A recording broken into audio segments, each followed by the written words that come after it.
Gadis itu melahirkan sepasang bayi kembar sendirian, memohon perawat menjual cincinnya untuk membayar tagihan medis. Perawat, iba, bertanya tentang keluarganya. Gadis itu menoleh ke anak-anaknya, bilang mereka satu-satunya keluarga. Tak tahu siapa ayah anak-anak itu, hanya samar ingat cincin itu peninggalan seseorang.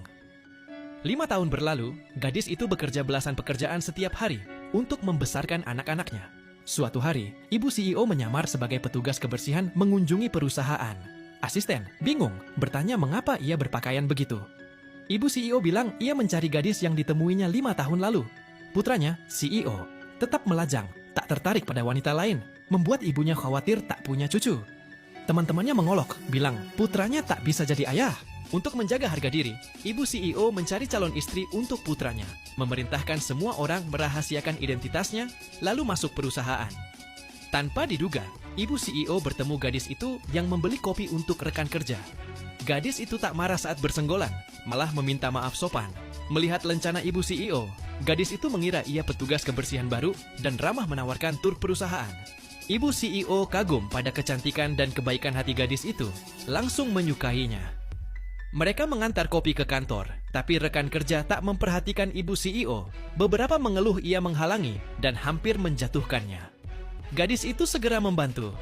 Setelah kopi dibagikan, gadis itu memberi ibu CEO secangkir, bilang itu teh sore untuk karyawan.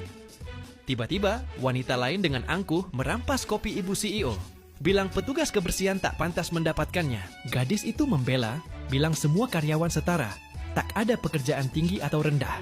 Wanita lain terdiam, lalu dengan angkuhnya mengambil semua kopi.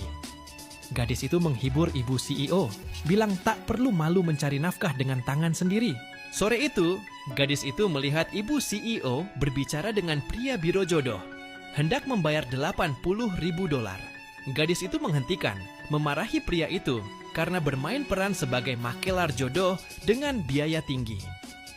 Pria itu berpura-pura menerima telepon dan kabur.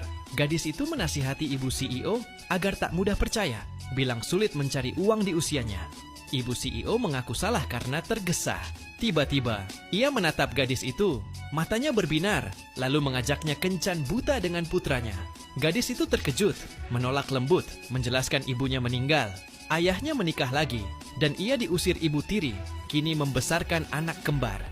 Ibu CEO tersentuh, bilang gadis itu ditakdirkan jadi menantunya, dan putranya yang tak bisa punya anak akan cocok dengannya. Solusi sempurna. Ibu CEO pergi mencari putranya, memaksanya kencan dengan gadis itu, meski sang CEO tak punya pilihan lain.